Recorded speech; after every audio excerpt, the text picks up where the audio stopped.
The endless scroll feels heavier than usual tonight. Let me take you through something that's quietly breaking the way we think. It's happening right now, mostly on X. It starts with the Woozle Effect. You've probably seen it.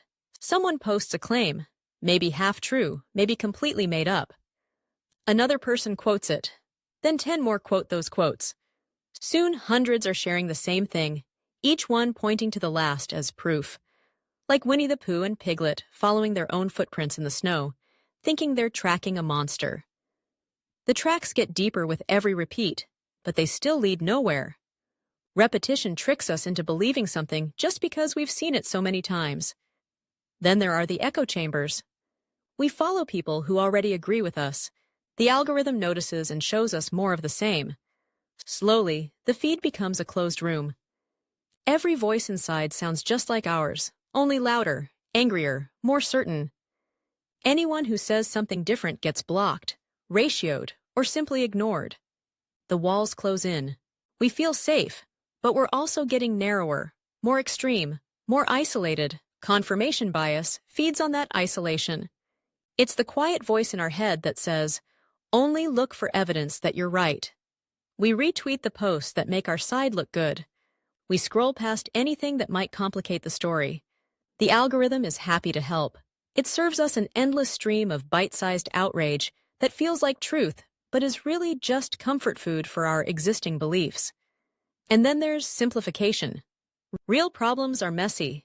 They have history, trade-offs, gray areas. But gray areas don't go viral. Slogans do, memes do, one-liners do. So everything gets stripped down. Good guys versus bad guys, heroes versus villains.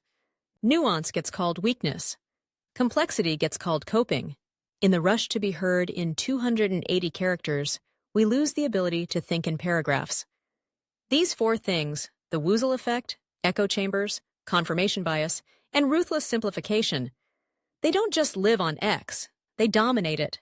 They shape what trends, what gets amplified, what feels true even when it isn't.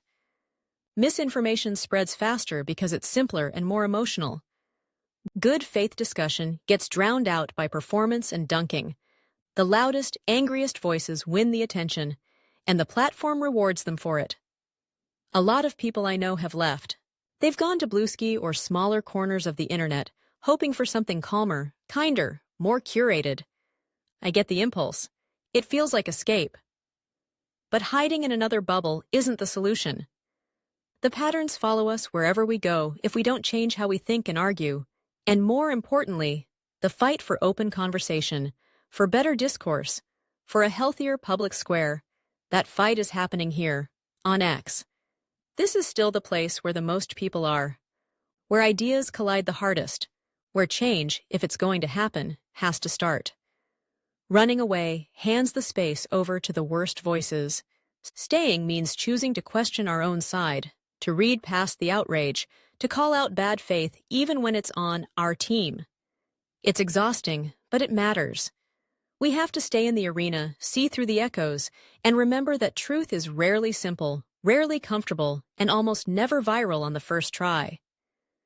If this made you stop scrolling for even a moment, if it made you think twice about the next retweet, then please hit like and subscribe. We need more people willing to pause, to question, to push back against the noise. Thanks for listening. Like and subscribe, please.